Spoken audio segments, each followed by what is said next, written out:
Boa noite. Um homem sem habilitação e proibido pela justiça de sair de casa à noite é o principal suspeito de ter atropelado e matado uma criança nesta madrugada em São Paulo. Segundo testemunhas, ele estava sob efeito de drogas.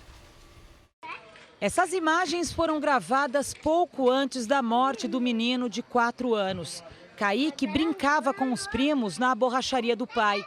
A família estava reunida para comemorar o aniversário de uma amiga. Meu filho estava aqui e esse cara entrou igual louco de droga, atropelando todo mundo e matou meu filho. O acidente foi por volta de 1h da manhã.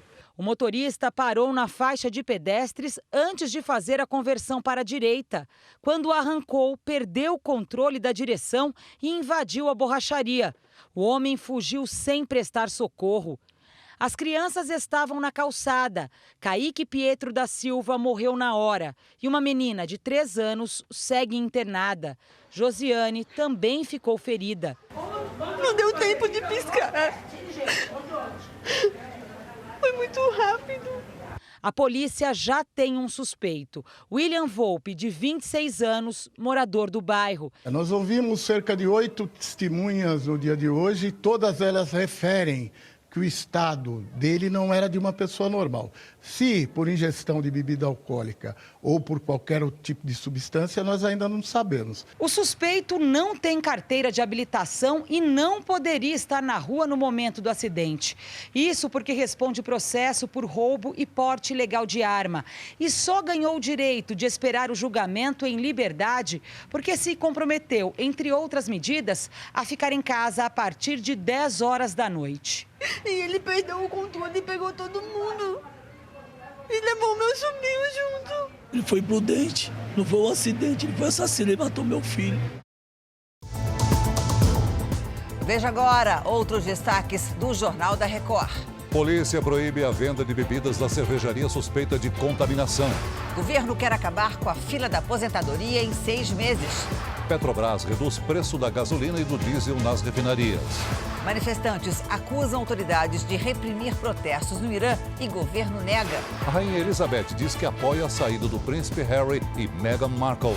E na série especial, as oportunidades de emprego nos setores de serviços e tecnologia.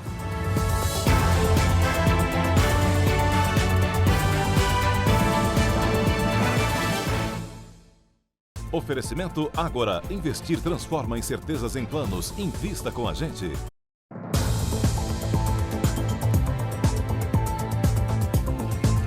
Está fora de perigo a jovem de 17 anos atingida por uma bala perdida quando passava por uma das principais vias do Rio de Janeiro. No ano passado, 168 pessoas foram atingidas por bala perdida. A filha dele é uma sobrevivente. Tiro de fuzil, cara. Tô arrepiado até agora. Minha filha é um livramento, cara. Milagre. Juliana Bittencourt, de 17 anos, estava dentro desse carro. A jovem viajava com a sogra de Volta Redonda para a cidade de Cabo Frio. Ela foi atingida no pescoço por uma bala perdida. No banco do veículo, a marca de um único disparo. Além da sogra, os 2 filhos dela, um de 10 anos e outro de 18, também estavam no veículo. Juliana estava no banco traseiro. A mãe do namorado contou que escutou o vidro estourar e logo depois viu que a jovem estava ferida. Ela pediu socorro a policiais militares. O disparo teria sido feito quando a família passava pela linha vermelha, na altura da comunidade de Vigário Geral, na zona norte do Rio. As balas perdidas viraram estatística oficial há 13 anos no Rio. O crime é o retrato mais cruel da guerra travada entre facções criminosas, a milícia e a polícia. E não escolhe vítimas, mata e traumatiza até mesmo aqueles que não moram em áreas de risco. No ano passado, foram 168 vítimas de balas perdidas no estado. Juliana passou por cirurgia e está fora de perigo. Você nunca pode imaginar que você, no seu momento de lazer, né, que você vai se divertir, vai acontecer uma coisa dessa. É sociedade de um lado e bandido, tudo do outro. É bandido, miliciano, traficante, tudo junto e a gente do outro lado. Sociedade de Deus. O homem apontado como um mentor do roubo de uma carga de ouro no aeroporto de Guarulhos no ano passado foi transferido da delegacia onde passou o fim de semana. Ele foi preso na última sexta-feira na Grande São Paulo. Com o rosto coberto, Francisco Pasqualini foi levado para o Centro de Detenção Provisória de Pinheiros. O roubo foi em julho. A carga de 760 quilos de ouro vale 120 milhões de reais. 5 acusados do crime estão presos. O Ministério da Agricultura determinou que a fabricante de cerveja, que teria um componente tóxico em pelo menos 2 lotes, recolha todas as marcas que produz. Durante uma coletiva, a polícia confirmou a presença de uma nova substância tóxica nas amostras de cerveja recolhidas pela Vigilância Sanitária do Estado. Além do dietilenoglicol, havia também o monoetilenoglicol. A fábrica diz que usa apenas uma delas na fabricação da cerveja. A gente usa o monoetilenoglicol. As 2 substâncias também foram encontradas no chiller, equipamento usado para resfriar a bebida. E como não pode haver contato da substância com a cerveja, a polícia quer descobrir como aconteceu a contaminação, se foi acidental ou criminosa. A hipótese de sabotagem não é descartada. Exames preliminares também confirmaram que mais um lote estaria contaminado, o L2 1354, além do L1 e L2 1348, que foram distribuídos para Minas, Espírito Santo, São Paulo e Distrito Federal. A linha investigativa ainda continua ampla, não há culpabilidade a ser imputada a ninguém. No fim da tarde, o Ministério da Agricultura intimou a cervejaria a recolher todas as marcas de cerveja e chopp produzidos de outubro do ano passado até agora.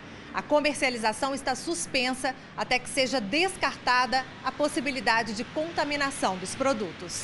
Até agora, 11 casos de intoxicação teriam sido causados pela cerveja artesanal.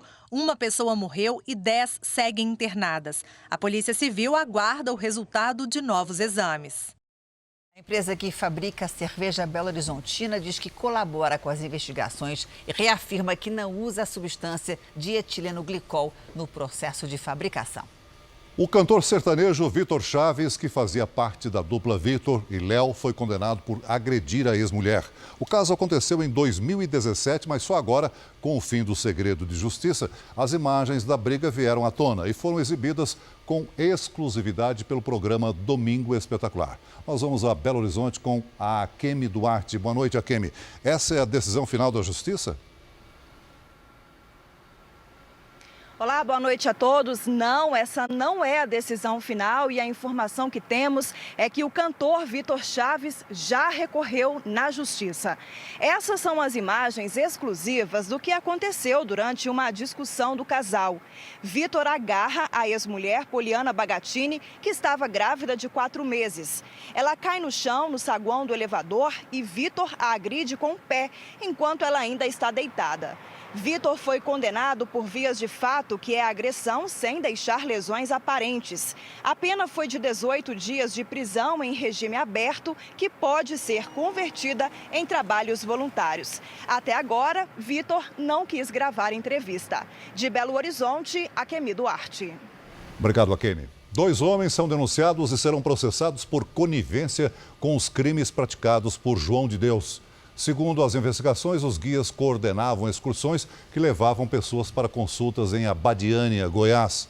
Eles fariam parte de uma rede que dava cobertura aos crimes sexuais praticados por João de Deus. O médium está preso há mais de 1 ano. Ele responde a 12 denúncias e nega os abusos.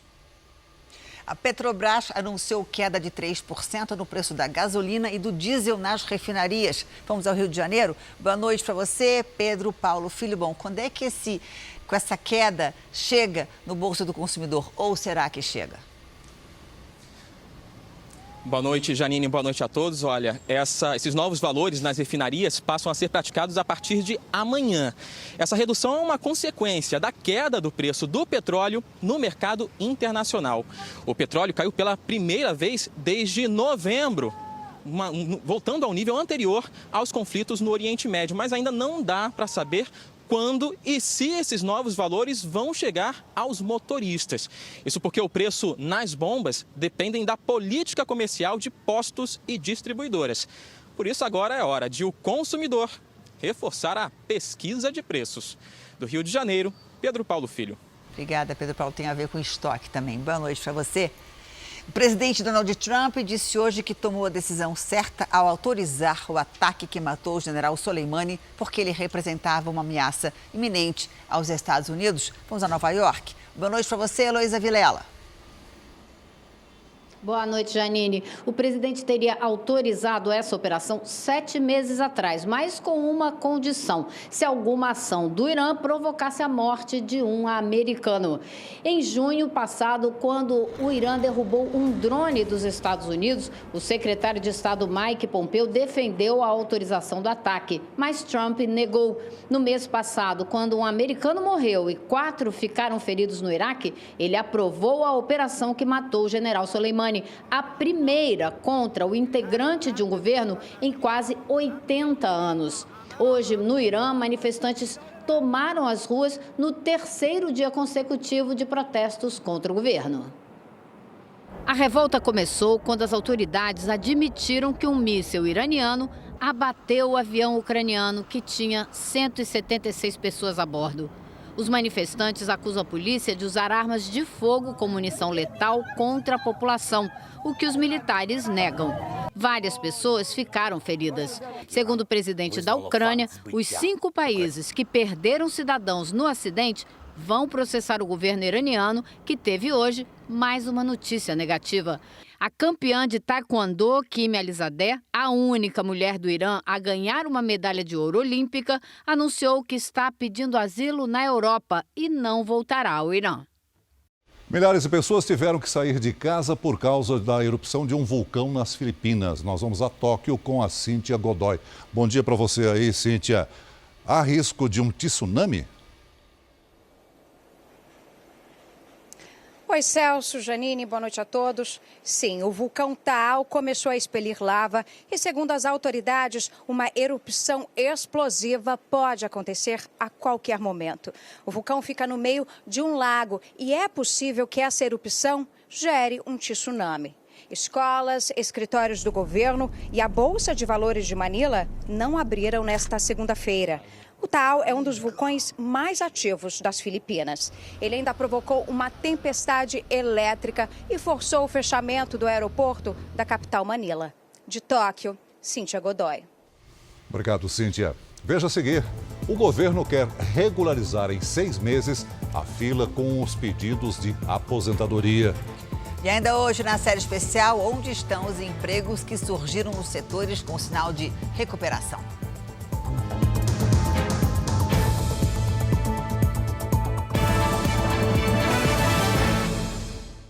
O presidente Bolsonaro antecipou o fim do descanso no litoral de São Paulo. Vamos a Brasília com Clébio Cavagnoli. Oi, Clébio, boa noite para você. Boa noite, Janine, Celso, boa noite a todos. O presidente já está aqui no Palácio da Alvorada, mas só retoma o trabalho amanhã. Ele deixou Guarujá de helicóptero no início da tarde em direção a São Paulo. No aeroporto de Congonhas, embarcou num avião da Força Aérea Brasileira.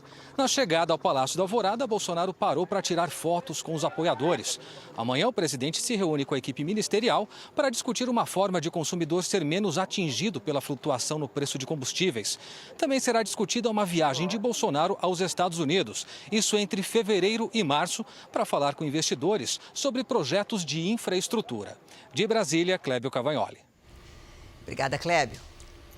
O secretário especial de Previdência, Rogério Marinho, disse que o governo deve apresentar até quarta-feira medidas para reduzir a fila de espera pela aposentadoria.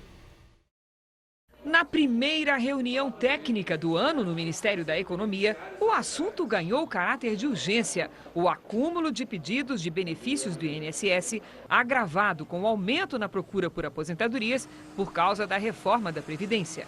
Uma das causas do acúmulo estaria na falta de servidores. O INSS perdeu 11 mil funcionários desde 2015. O Dataprev, que processa os benefícios, anuncia que vai demitir quase 500 servidores e fechar filiais. Mas o presidente do INSS, Renato Ribeiro, quer regularizar o atendimento em 6 meses e cogita a contratação de funcionários terceirizados e o remanejamento de servidores de outros órgãos. A meta é baixar os benefícios represados de 2,2 milhões para 285 mil até agosto. O pagamento das novas aposentadorias representaria um aumento de despesas estimado em 9 bilhões e 700 milhões de reais para a Previdência Social em 2020. O comando do INSS mantém a posição de que a solução para zerar a fila das aposentadorias precisa ser definitiva, com a concessão automática deste e de outros benefícios. Esse método já permitiu a liberação de 800 mil benefícios ao longo de 2019. Estamos validando as propostas e possibilidades internamente e quarta-feira a gente conversa. Tudo envolve orçamento, estrutura organizacional, então a gente precisa ter essa responsabilidade de conversar internamente e buscar o respaldo técnico e jurídico.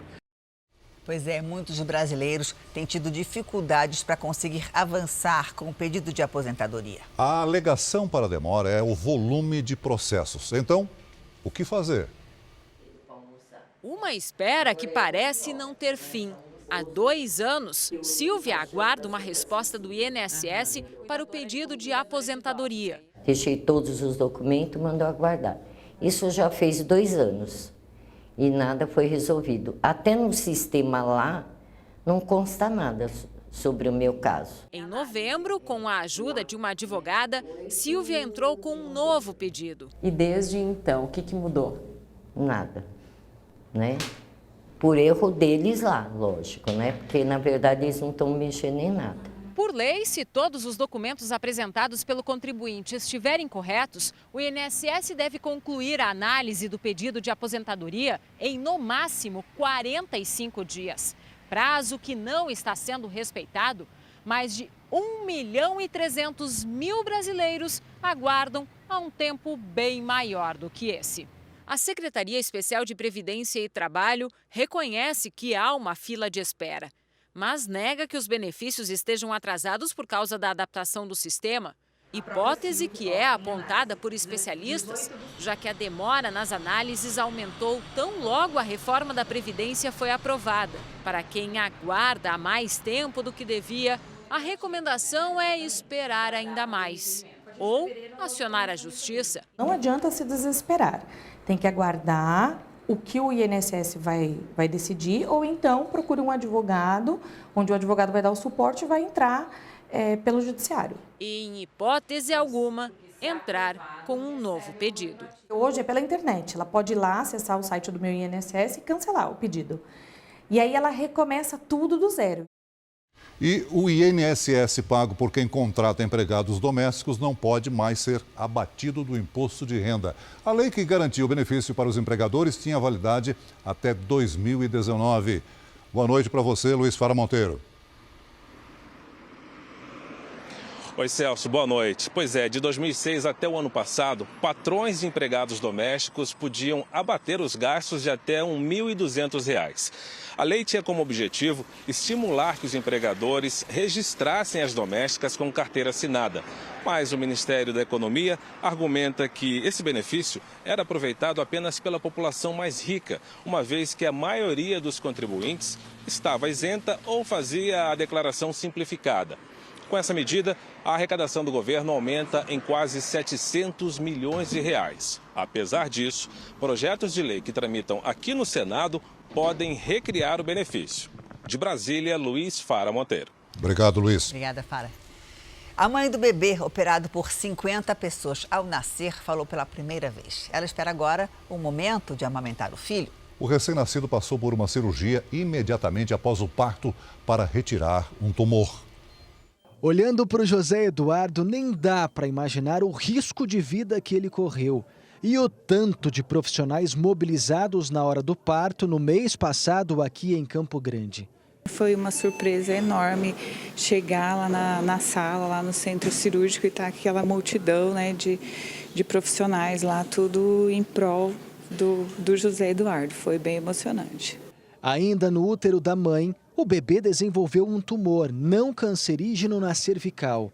O tumor era maior do que a cabeça dele. A descoberta veio nos exames de pré-natal, no 6º mês de gestação. Porque você imagina uma mãe que chegaria com essa criança nascendo, a chance dela seria bem menor. Então, a programação faz toda a diferença em tudo na área de saúde. 50 profissionais, entre médicos e enfermeiros, participaram do parto e da retirada imediata do tumor. O bebê permanece internado aqui na UTI intermediária do hospital. A mãezinha já recebeu alta, mas permanece aqui o tempo todo, acompanhando o desenvolvimento do pequeno José Eduardo, que inclusive vem ganhando peso diariamente. Com a recuperação boa, ele já está quase pronto para ser alimentado de forma natural. Amanhã a gente já vai ver se a médica já libera para a gente já iniciar essa fase da amamentação para ver como que ele vai se sair. Espero que se saia bem para a gente poder ir para casa. A seguir, rainha concorda com a decisão de Harry e Meghan de ter uma vida mais independente. E na série especial, os setores que têm vagas abertas no mercado de trabalho.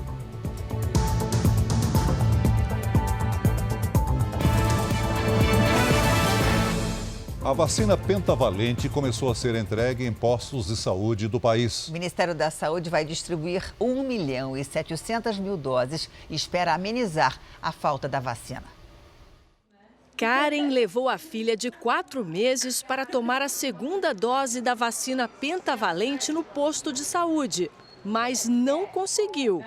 Quando a gente vai, marca para a próxima semana ou próximo mês e assim vai. A vacina pentavalente protege contra difteria, tétano, coqueluche, hepatite B e contra a bactéria responsável por infecções no nariz, meninge e garganta. As crianças que não recebem a vacina, não recebem nem ao menos uma dose dela ou não receberam uma dose dessa vacina, elas estão susceptíveis à doença. O motivo do atraso nos postos de saúde foi porque parte das remessas compradas pelo governo foi barrada no ano passado, no teste do Instituto Nacional de Controle de Qualidade em Saúde. Depois de meses de espera, as doses estão sendo distribuídas para o país. A previsão é que a distribuição seja normalizada em todo o país até março. Em São Paulo, as novas doses aliviaram os pais. Na capital paulista, foram distribuídas 68 mil vacinas. É preocupante, né? Mas no final deu tudo certo. Em Santa Catarina, chegaram 27 mil doses na sexta passada, o suficiente para um mês. No Rio Grande do Sul, o estoque também foi abastecido para atender a região metropolitana e cidades do interior. Na Bahia, 60 mil vacinas foram distribuídas para os postos de saúde. Lorena nem precisou esperar. Ela, no caso, como nasceu dia 11, a gente está hoje no dia 13, deu perfeito. Então, a gente fica muito satisfeito, assim, como pai e principalmente para ela, né? O Ministério da Saúde informou que está trabalhando para regularizar a situação. E lembra que nos postos de saúde do país também há outras vacinas que imunizam contra essas doenças. Amanhã será inaugurada a nova estação brasileira na Antártida. O enviado especial Rael Policarpo tem mais informações. Boa noite para você, Rael. Eu sei que é noite aí, mas parece dia, né? Boa noite para vocês aí no Brasil. Aqui na Antártica o horário é o mesmo, mas durante o verão os dias são bem mais longos. Só tem anoitecido por volta das 11 da noite. Bem, essa estrutura que vocês estão vendo aqui atrás faz parte dos últimos preparativos para a inauguração da nova base brasileira de pesquisa aqui na Antártica. As novas instalações da base Comandante Ferraz vão contar com 17 laboratórios para quase 50 cientistas. O ministro de Ciências e Tecnologia, Marcos Pontes, e o vice-presidente da República, o general Hamilton Mourão, confirmaram presença na festa de inauguração amanhã. Da Antártica, Rael Policarpo. Obrigada, Rael. E da Antártida para o Rio de Janeiro, que enfrenta temporais. Hoje a cidade entrou em estado de mobilização e atenção. Boa noite, Lidiane. Como é que funciona essa escala? Vamos ver, Janine. Boa noite para você, para todo mundo que nos acompanha. Olha só, são 5 estágios. Começa com normalidade e vai até crise. Na normalidade, não chove e o vento no máximo é uma brisa. Na mobilização, os radares mostram chuva nas proximidades e ventos entre 40 e 50 quilômetros. Próximo estágio é atenção. A chuva é persistente com ventos entre 60 e 90 quilômetros. Depois tem alerta. temporais com ventos acima de 90 quilômetros. E, por último, crise, quando a situação de alerta se prolonga. E quem avalia se esse estágio pode ser decretado é o prefeito. Para amanhã tem algum alerta? Tem, Janine. Vamos ver aqui, uma frente fria mantém as nuvens carregadas e provoca chuva no sudeste. Além do Rio de Janeiro, o Espírito Santo também vai ser atingido por temporais com risco para alagamentos e deslizamentos. No Nordeste, a chuva forte segue entre o Maranhão e o Rio Grande do Norte. Já no Centro-Oeste e no Norte, dia abafado com pancadas a qualquer hora. Tempo firme entre Santa Catarina e o Rio Grande do Sul. Em Curitiba, máxima de 29 graus. Em Belo Horizonte, 32. Em Cuiabá e em Teresina, 35 e até 28 em Rio Branco. Lidiane, no nosso Tempo Delivery, o Átila Souza fez essa imagem do açude de sítios novos em Caucaia, no Ceará. Como é que vai ficar o tempo lá amanhã, hein? Vamos ver. Átila, dias quentes por aí com aquela chuvinha bem leve à tarde. Amanhã, máxima de 30 graus. A gente aproveita também para ver o tempo em São Paulo. A semana segue com chuva, com máxima amanhã de 26 graus. Janine, eu volto Obrigada, amanhã. Lidiane. Boa noite para você. Até amanhã. Até amanhã. Na Austrália, o governo anunciou a liberação de 140 milhões de reais para recuperar as áreas atingidas pelo fogo. Mais de 1 bilhão de animais morreram desde outubro e outros estão ameaçados por falta de abrigo e comida. Para amenizar a situação, cenouras e batatas doces estão sendo entregues pelo governo. Depois de uma longa reunião em família, a rainha Elizabeth II decidiu respeitar a decisão do príncipe Harry e de Meghan Markle. O casal decidiu abandonar as funções da realeza britânica. Depois de se dizer magoada, a rainha demonstrou apoio ao casal. Em nota, a monarca disse que ela e a família apoiam totalmente o desejo de Harry e Meghan para criar uma nova vida. Embora preferissem que os dois fossem membros da família real em tempo integral, todos entendem a vontade do casal de se tornar independente. A reunião durou 3 horas. Estiveram com a rainha, o filho dela, o príncipe Charles, e os netos, Harry e William. No encontro, a monarca estabeleceu um período de transição, no qual Harry e Meghan vão se dividir entre o Reino Unido e o Canadá. Antes da reunião, a família real precisou lidar com outro assunto delicado. Segundo a imprensa britânica, o príncipe William teria sido acusado de perseguição por Meghan Markle e poderia ser o responsável pela decisão do casal de se afastar da realeza. Mas, em conjunto, os irmãos Harry e William desmentiram os rumores. O Brasil tem quase 12 milhões de desempregados e não há trabalho para todo mundo, mas existem vagas. Ao longo dessa semana, você vai ver aqui no JR onde estão as maiores e melhores opções do mercado. A gente começa por um setor que está em alta e outro que não conhece crise.